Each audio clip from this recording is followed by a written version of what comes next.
देखिए, नव वर्ष की शुभकामनाएं जब हम दे रहे हैं तो इस नव वर्ष की शुभकामनाओं के साथ एक अच्छी सी गुड न्यूज़ भी आपको देनी चाहिए। फिर तो डोनाल्ड ट्रंप की भी बात करेंगे, ईरान की भी क्राइसिस की बात करेंगे, रूस यूक्रेन की भी बात करेंगे। भारत जो है, अगर हम विकसित देशों की लिस्ट में अगर हम बात करें, बहुत जल्द शामिल हो सकता है। क्यों? क्योंकि विकासशील देशों की लिस्ट में लगातार हम पायदान एक के बाद एक ऊपर चढ़ते जा रहे हैं। हर्षवर्धन जी, आपको सारी अर्थव्यवस्था की जानकारी रहती है, तो गुड न्यूज़ आप ही बता दें, भारत कितनी तेजी से प्रगति कर रहा है, फिर खबरों पर मैं जाऊंगी। नहीं, निश्चित तौर पर देखिए, सबसे बड़ी जो बात है कि हम उस दौर में जो कहते हैं कि दुनिया की सबसे तेज तरक्की की रफ्तार लेकर आ रहे हैं, जब दुनिया का हर हिस्सा इकोनॉमिक तौर पर अनस्टेबल है, जब ट्रेड के सारे ट्रेडिशनल जो पैरामीटर थे वो ध्वस्त हो गए। उस समय में हम सबसे तेज रफ्तार में चल रहे हैं। हम दुनिया की चौथी सबसे बड़ी अर्थव्यवस्था बने और हम जर्मनी को मतलब 2030 तक वैसे कहा जा रहा है, लेकिन हम उससे पहले सरपास कर जाएंगे अगर हमारी यही रफ्तार रही। अब जो 30 लाख करोड़ डॉलर, 19 लाख करोड़ डॉलर, उसके बाद 4.7 लाख करोड़ डॉलर, ये एक तरह से कहें जो 1 2 3 4 का 3 और 4 के बीच में अंतर नहीं। दूसरा, भारत ने चाइना मॉडल पर अपने आप को डेवलप नहीं किया है। ये कोई ऐसा नहीं है कि दुनिया का मैन्युफैक्चरिंग हब हो गया, सारी कंपनी यहां आएंगी। हम स्ट्रेटेजिक पार्टनरशिप के साथ आगे बढ़ रहे हैं। हमने उस दौर में फ्री ट्रेड एग्रीमेंट किया जब ट्रंप का एरा आ गया और उसने कहा कि टैरिफ थ्रेट होगी, इसको ये लगाएंगे, उसको जब WTO इररेलेवेंट हो गया, यानी आफ्टर 2005 जो दुनिया थी वो पूरी तरह से 25 में बदल गई, 24-25 में, तो उसमें हम आगे बढ़ रहे हैं। और हमारा सबसे बड़ा बाजार, हमारी AI और जो दूसरी एडवांस टेक्नोलॉजी है उसमें जो इनोवेशन है, ओवरऑल हम कहें तो दुनिया के लिए हम चीन के विकल्प के तौर पर सामने नजर आ रहे हैं। तो बात तो यह है कि हम कोई डेड इकोनॉमी नहीं है, हम बड़े ही ब्राइट वाइब्रेंट इकोनॉमी है और हम दुनिया की चौथी सबसे बड़ी अर्थव्यवस्था में शुमार है। अब भले ही अमेरिकी राष्ट्रपति डोनाल्ड ट्रंप कितना भी टैरिफ वॉर करते रहे, क्योंकि 2026 का नया रेजोल्यूशन डोनाल्ड ट्रंप ने सबके सामने रख दिया है और कहा है कि 2026 में उनका एकमात्र संकल्प होगा दुनिया में शांति की स्थापना करना, धरती पर शांति रहे, यही 2026 का उनका संकल्प है और इसी ट्रैक पर वो आगे बढ़ेंगे। फ्लोरिडा में हुई न्यू ईयर पार्टी सेलिब्रेशन के दौरान ट्रंप ने ये बातें कही, लेकिन जिस शांति के नाम पर ट्रंप नोबेल पीस प्राइज का सपना संजोए हुए हैं, वो हकीकत बनता नजर नहीं आ रहा है। 25 की शुरुआत में ट्रंप के सामने युद्ध की 2 से 3 चुनौतियां थी। 26 में ट्रंप के सामने 9 बड़े युद्ध की चुनौतियां हैं। अगर वो वाकई में इसे खत्म करना चाह रहे हैं तो चैलेंज और बढ़ गया इस साल। और मजेदार बात यह है कि उनके कोई सुन नहीं रहा। 2 से 3 युद्ध में अमेरिका खुद ही इन्वॉल्व है। वेनेजुएला से टेंशन है, ईरान से कॉन्फ्लिक्ट है, चीन, जापान, ताइवान के बीच में क्लैश के सेंटर में है और इसके बावजूद ट्रंप शांति दूत हैं, बड़ी बड़ी बातें कर रहे हैं। ऐसे में ट्रंप का यह संकल्प कितना पूरा होगा ये तो वक्त बताएगा। लेकिन जब उनसे वेनेजुएला पर हमले में CIA की भूमिका को लेकर सवाल पूछा गया तो उनसे जवाब देते नहीं बना।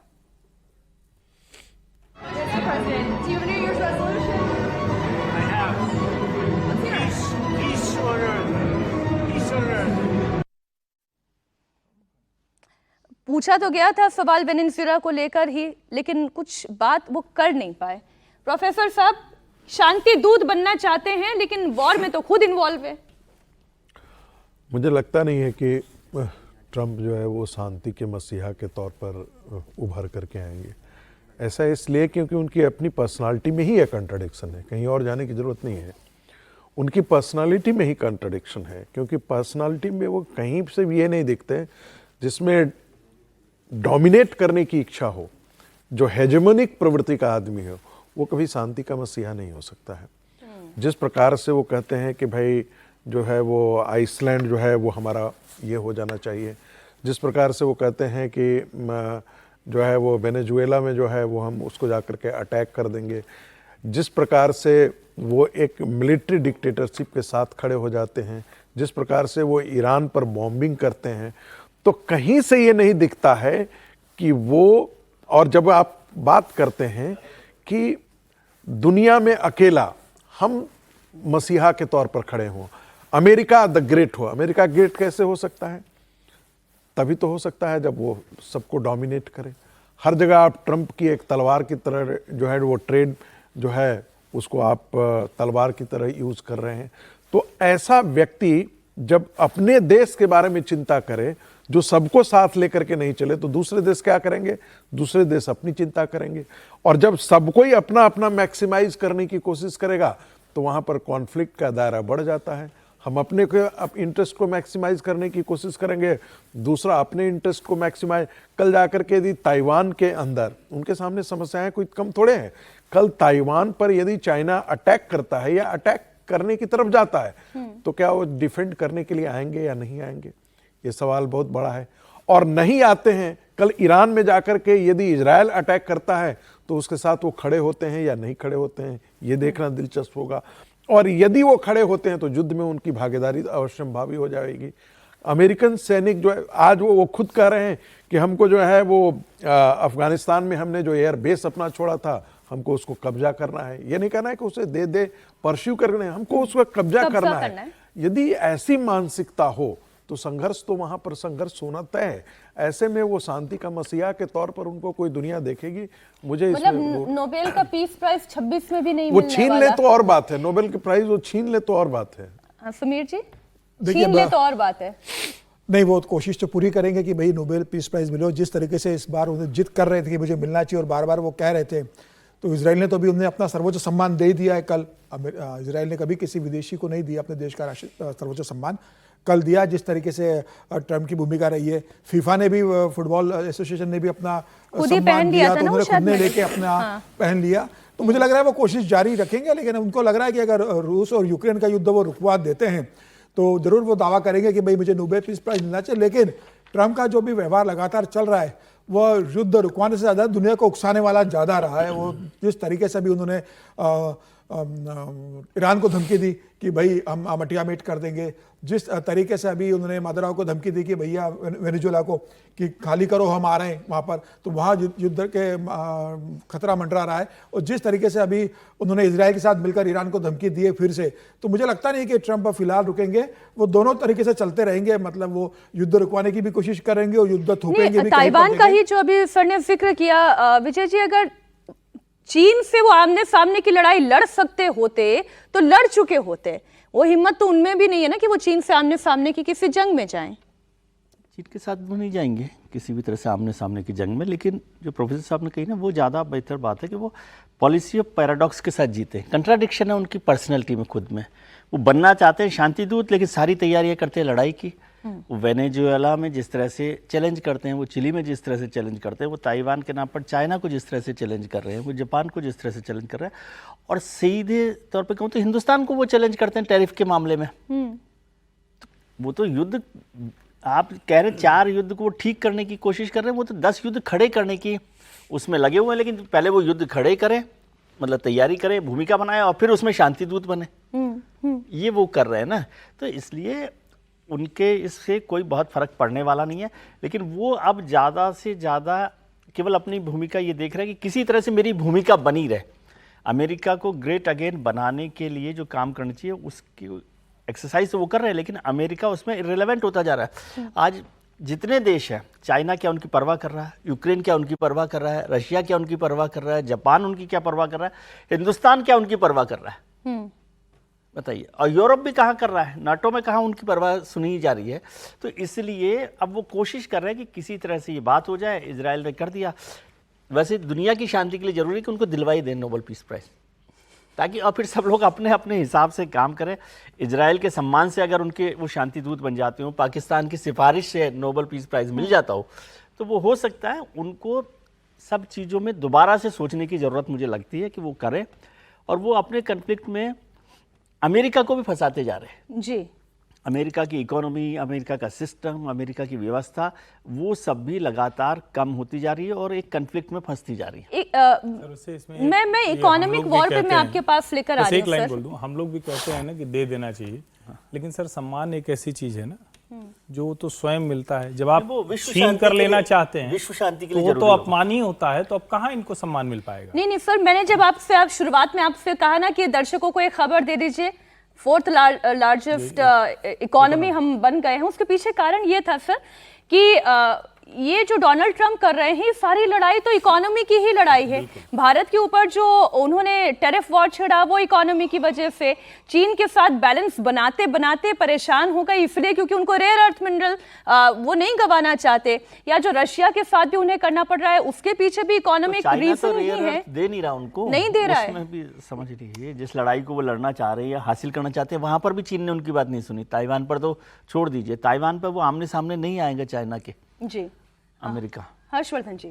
नहीं देखिए, बड़ी साफ सी बात है कि, और मैं बार बार ये कहता भी हूँ कि वो जो 70 के दशक की फिल्म का गाना है कि ना बीवी बड़ा ना बच्चा, ना बाप बड़ा ना भैया, the whole thing is that, कि भैया सबसे बड़ा रुपया, तो सब कुछ तो वही है। और ट्रंप की जो मागा कैंपेन थी वो क्या थी? सरकारी खर्चा रिकॉर्ड पर, कर्ज जीडीपी के अनुपात में कर्ज, इतना डेट आज तक अमेरिकी सरकार पर नहीं रहा। अभी भी हम लोग खबरें सुनते हैं शटडाउन हो गया, लाखों कर्मचारी उनके छुट्टी पर हैं। उनकी जो सोशल सिक्योरिटी स्कीम है उसके लिए फंड नहीं है। जो दुनिया भर में कारोबार है, लोग अपने अपने रास्ते तलाशने लगे, डॉलर डोमिनेंस कम होने लगा। जो ऑयल का था, ऑयल के मामले में भी कई सब्स्टिट्यूट लोगों ने खोज लिए। जो डिफेंस इंडस्ट्री थी वो अब अमेरिका की मोनोपोली नहीं रहेगी, नहीं पहले अमेरिका और रशिया यही दोनों पूरी तरह से डोमिनेंस करते थे। इस सब ने अमेरिका को पूरी तरह से परेशान कर दिया, इसीलिए make America great again campaign लेकर आए। लेकिन इसमें इन्होंने शुरुआती काम तो ठीक किया, जहां अपना स्ट्रक्चर ठीक करना, अपना गवर्नमेंट ठीक करना, लेकिन उसके आगे जब वो बढ़े तो जिसको सोचते थे, और कई बार जो दुनिया के जानकार हैं वो ये भी कहते हैं कि ये जो कॉन्फ्लिक्ट क्रिएट करना है ये भी अमेरिकन इकोनॉमी को सपोर्ट करने की एक कोशिश है, क्योंकि उनके जो डिफेंस वाले पूरे के पूरे इंडस्ट्री वाले हैं वो पूरी तरह से बेकार हो गए हैं, तो उसको करते हैं। और उससे जो डिफेंस और डॉलर, जिसको अगर हम आजकल के संदर्भ में कहें तो ये जो 2D फैक्टर है, ये 2D फैक्टर जो तीसरा डी है डोनाल्ड ट्रंप, उसके में बहुत एक तरह से कहें कि महत्वपूर्ण भूमिका निभाता है। हम कॉन्फ्लिक्ट्स की बात कर रहे हैं तो इसी कॉन्फ्लिक्ट को अगर हम देखें ईरान के नजरिए से भी, तो उस कॉन्फ्लिक्ट के पीछे भी कहा यह जाता है वो अमेरिकी फैक्टर है। अब इस वक्त 2026 में जब हम पहले दिन में खड़े हैं, ईरान इस वक्त जल रहा है, वहां का युवा सड़क पर उतरा हुआ है, वहां की कट्टरपंथी सरकार को हटाना चाहता है। 47 साल की दमनकारी तानाशाही का क्या अंत होने वाला है? ये क्या इसलिए क्योंकि क्या वाकई में वहां के जेनफी इतनी ताकत रख रही हैं कि वो खामेनेई का खात्मा कर दें? ये साल ईरान के लिए क्या आज़ादी वाला साल होगा? क्या जेनफी ने जो नेपाल में किया या जो बांग्लादेश में किया, क्या इसी तरीके की तस्वीर वो ईरान में होगी? वो कुछ तस्वीरें आपके सामने रख रहे हैं, ये बताना बहुत ज़रूरी है। बहुत बड़ी इकोनॉमिक क्राइसिस से इस वक्त ईरान गुजर रहा है। आप तेहरान में देख लें, महिलाएं हैं, युवा हैं, वो सब सड़कों पर निकले हुए हैं, खामेनेई के खिलाफ नारे बुलंद कर रहे हैं। तेहरान हो, हमेदान हो, हर जगह भीषण घमासान है, महंगाई चरम पर है। $1 के मुकाबले वहाँ की जो रियाल की कीमत है वो लाखों में चली गई है। 10 लाख आज ही का नहीं सर, 14,20,000 पे, 13 लाख से ऊपर, 14 लाख पे। हाँ, 14,20,000 पे सर, ये आज सुबह का डेटा है। ऊपर से अमेरिका और इजराइल से तनातनी, खामेनेई की नीतियों से आवाम आग बबूला है। क्या सत्ता परिवर्तन होकर रहेगा प्रोफेसर साहब? देखिए, ये तो निर्भर करता है कि जो जेनजी जो सड़कों पर उतरा हुआ है वो कितनी देर तक सस्टेन करता है, कितनी लड़ाई लड़ने के लिए तैयार है। लेकिन एक बात जरूर है कि वहाँ का युवा वर्ग जो वर्तमान शासन है उससे बहुत दुखी है। ऐसा नहीं था कि वो दुखी था नहीं, और वो इससे निकलना चाहता था, आउटलेट उसे नहीं मिल रहा था। वो बार बार जिस प्रकार से वहाँ पर शरीयत कानून को लागू किया गया है, यदि आप 70 के दशक का ईरान देख लें तो आपको बिल्कुल एक दूसरा नज़ारा दिखाई देगा। 70-80 के दशक का ईरान जो है वो बिल्कुल अलग था। आज जो ईरान है, जिस प्रकार से जिसे हम कहते हैं बुर्का या ये कंजर्वेटिज्म जिस प्रकार का आज है, वो ईरान एक बदला हुआ आपको ईरान दिखा। विकास हो रहा है, मिलिट्री माइट उसका बहुत बड़ा हो गया है, एक बड़ा ताकत के रूप में जो है वो उभर करके आया है। खास करके अपने रीजन के अंदर यदि आप देखें तो ईरान एक बहुत बड़ा ताकत और एक संपन्न देश के रूप में है। लेकिन अभी जो स्थिति वहाँ पर दिखाई दे रही है वो बहुत खराब स्थिति दिखाई दे रही है। जिस प्रकार से इन्फ्लेशन वहाँ पर हाई हुआ है, जिस प्रकार से बेरोजगारी बढ़ी है, उसके कारण जुआ जो है वो जनता जन है। और आपको ध्यान में होगा कि जो लड़कियां थी खास करके, वो अपने इंडिविजुअल डिग्निटी को लेकर के बहुत जो है, और उसके साथ लड़के भी जो हैं, वो यूनिवर्सिटी के लड़के हैं, कॉलेज के लड़के हैं, वे सब उसके साथ खड़े हो गए इस मूवमेंट के साथ। यदि इस लड़ाई को आगे लेकर के जाते हैं तो मुझे लगता है कि वहां पर सत्ता परिवर्तन संभव है। हालांकि अभी भी कुछ जानकारों का मानना यह है कि ये जो फ्रैक्शन है वो अभी भी वो 40% तक नहीं आया है। अगर ये फ्रैक्शन, अगर ये जो जेनजी का जो आप बलवा देख रहे हैं, अगर ये 40% तक वहां पर आ चुका होता तो अब तक खामेनेई को हटा दिया गया होता। इट विल टेक टाइम, ये इतना आसान नहीं है खामेनेई को वहां से उनकी सत्ता से बेदखल कर देना। बात हमारे जी बेदखल करना बहुत आसान काम नहीं है, मुश्किल नहीं, काम आसान है, काम वहाँ बिल्कुल पर सही है। बहुत मुश्किल काम है। लेकिन इस लड़ाई को एक और नज़रिए से आप देखिए कि वहाँ पर जैन-जी को तो हम लोग चर्चा कर रहे हैं, जैन-जी को तो हालांकि हम लोग बदनाम बहुत करते हैं, और मैं हमेशा ही कहता हूँ कि क्रांति जैन-जी से ही आती है, नाम कोई भी दे, युवा जब खड़ा हो जाता है। लेकिन ईरान और नेपाल में एक बड़ा फ़र्क है जैन-जी का, कि यहाँ लड़कियाँ, महिलाएँ जो है ना वो सामने आ गई हैं, और जो ईरान का कानून है वो तो लड़कियों को मतलब जिस तरह से रखे हुए है उसके खिलाफ वहाँ पर जो खड़ी हुई है, शरीयत के खिलाफ या खामेनेई की वो जो पूरी रिलीजियस गवर्नमेंट है, एडमिनिस्ट्रेशन है, उसके खिलाफ, तो उससे लड़ाई लड़ना। और जब मैं बहुत अनुभव के साथ कह रहा हूँ और बहुत ज़ोर से देकर कह रहा हूँ, जब लड़कियाँ खड़ी हो जाए ना किसी सोसाइटी की, और वो भी ऐसी सोसाइटी जो बिल्कुल लड़कियों को बंद करके रखना चाहता हो, उसको बहुत देर तक रोका नहीं जा सकता। वक्त लगेगा लेकिन अब ये गेम उस ओवर रास्ते होकर पर रहेगा। हाँ उस रास्ते पर चल दिया ठीक है, वक्त लगेगा लेकिन ईरान में गेम ओवर होकर रहेगा, ये बात तो तय दिखाई दे रही है। और पाकिस्तान में जो गेम करने की कोशिश कर रहे हैं, उनका गेम कैसे आगे बढ़ेगा 2026 में, हम उस पर भी बात कर लेते हैं। बात पाकिस्तान की भी होगी और बात बांग्लादेश की भी होगी। ये दोनों मुल्क हैं जो जानते हैं भारत की ताकत क्या है। उन्हें ये पता है कि नया साल सुकून से अगर गुजारना है तो भारत के साथ उन्हें हाथ मिलाना होगा। एक तस्वीर आपके सामने रख रही हूं। विदेश मंत्री एस जयशंकर कल ढाका में थे। खालिदा जिया के निधन पर उन्हें श्रद्धांजलि देने के लिए वहां पहुंचे थे और इस दौरान उनकी मुलाकात सरदार अयाज सादिक से हुई। सादिक पाकिस्तान के नेशनल असेंबली के स्पीकर हैं और सबसे दिलचस्प बात यह है कि यह तस्वीर खुद बांग्लादेश के caretaker prime minister Mohammad Yunus ने अपने एक्स हैंडल से शेयर की है। अब इन तस्वीरों के क्या मायने निकाले जाएं? 2025 में पाकिस्तान ऑपरेशन सिंदूर के जरिए पिटा और अब बांग्लादेश में हिंदुओं के कत्लेआम के खिलाफ भारत ने फटकार लगाई, तो क्या समझा जाए? पाकिस्तान और बांग्लादेश सुधर जाएंगे या फिर ये सब सिर्फ ड्रामा भर है? समीर जी, क्या ये सिर्फ ड्रामा है? देखिए, पाकिस्तान से सुधरने की उम्मीद करना तो मुझे लगता है बहुत भोलापन होगा। वो कुत्ते की पूंछ है, कभी सीधे नहीं होने वाली। वो अपनी हरकतों से बाज नहीं आएगा। वो जिस तरीके से आतंकवादी गतिविधियों को पूरी दुनिया के अंदर एक्सपोर्ट करता है और खासतौर से भारत में जिस तरीके से वो आतंकवादी गतिविधियों को सपोर्ट करता है, वो तो वह जारी रखेगा। वो रास्ता ढूंढता रहेगा कि कैसे भारत को हम परेशान करते हैं। लेकिन अभी जो जयशंकर जी की जो फोटो आई है कि पाकिस्तान के अधिकारी से हाथ मिलाते हुए, मुझे लगता है कि खालिदा जिया के एक अंत्येष्टि में जब वो गए थे तो उस समय उनकी वहाँ मुलाकात हुई होगी। और जब मुलाकात होती है तो दो देशों के अगर लोग वहाँ मिलते हैं तो एक कटसी रहती है कि आप मिलाते हैं। वो क्रिकेट खिलाड़ी तो है नहीं कि भाई हाथ मिलाने से हम मना कर देंगे या उसके हाथ से ट्रॉफी नहीं लेंगे। सामने पड़ेंगे तो हाथ मिलाई जाएगी और एक मैसेज भी देने की बात होती है, कहने के लिए कि भाई अब मुलाकात हुई है। और कूटनी ऐसी ही चलती है ना, बातचीत का रास्ता तो हमेशा आपको रखना पड़ेगा, भले ही वो आपका दुश्मन है। मुझे लग रहा है कि एक संकेत देने की कोशिश की है और जिस तरीके से उसका ट्वीट उन्होंने किया है लिखकर, तो ये पाकिस्तान को भी संदेश देने की कोशिश की है कि भाई आतंकवाद को अगर आप दुनिया से खत्म करना चाहते हो तो भारत से आप मिलकर अगर बातचीत करने के इच्छुक हो तो भारत आपसे बात कर सकता है। आतंकवाद आपको खत्म करना पड़ेगा। और जो या फिर ये मोहम्मद यूनुस ने इसलिए